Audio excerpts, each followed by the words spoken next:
নয়, ইনসাফের পক্ষে, ইনসানিয়াতের পক্ষে, গরিবের পক্ষে, খোদার পক্ষে দাঁড়ানোর জন্য জালিম নমরুদের বিরুদ্ধে ইব্রাহিম নবী বলেছিল, হে নমরুদ অত্যাচার করছে, জুলুম করছে, অন্যায় করছে। এই কথা বলার জন্য ইব্রাহিম আলাইহিস সালামকে জালিম কি করেছিল? ফিরআউন তাকে নমরুদ কি করেছিল? আগুনের কুণ্ড তৈরি করে সে আগুনের মধ্যে নিক্ষেপ করে দিয়েছিল। এই আগুনটা কতটা বড় জায়গা ছিল, একটা বড় গ্রামের মধ্যে এলাকা হবে। এই বিশাল এলাকায় কয়েকবার ধরে আগুন তৈরি করার জন্য শুকনো কাঠ জোগাড় করা হয়েছে।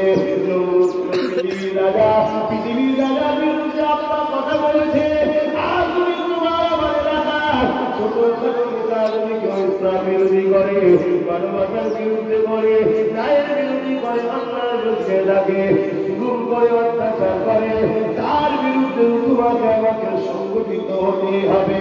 তবেই তো তুমি আমি ইব্রাহিমের বেটা বলে পরিচয় হবে।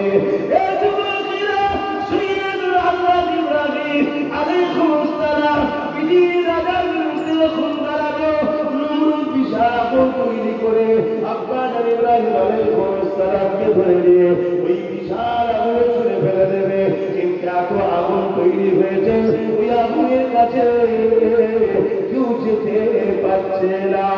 আগুনের এত তাপ, এত আগুনের শিকার হয়েছে, মানুষ ভয়ে কাটিয়ে যাচ্ছে না। ইব্রাহিম নবীকে ফেলবে কি করে? লাস্টে ইবলিস শয়তান সেজে গুজে তসবিহ হাতে নিয়ে সেজে গুজে এসে হাজির হয়েছে নমরুদের মন্ত্রী সভায়।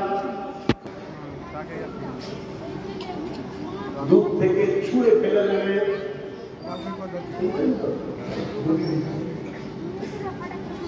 আজকে যদি আমরা লেবাস থেকে ছুটি, দাড়ি থেকে ছুটি, তসবি থেকে ছুটি, রুকু সিজদা থেকে ছুটি, কেরাত থেকে ছুটি, ইলম থেকে ছুটি, আজকে ইবলিসের মামলায় করতে পারবে। তাহলে ছুটবে কি দেখে? একটাই মুহাম্মদ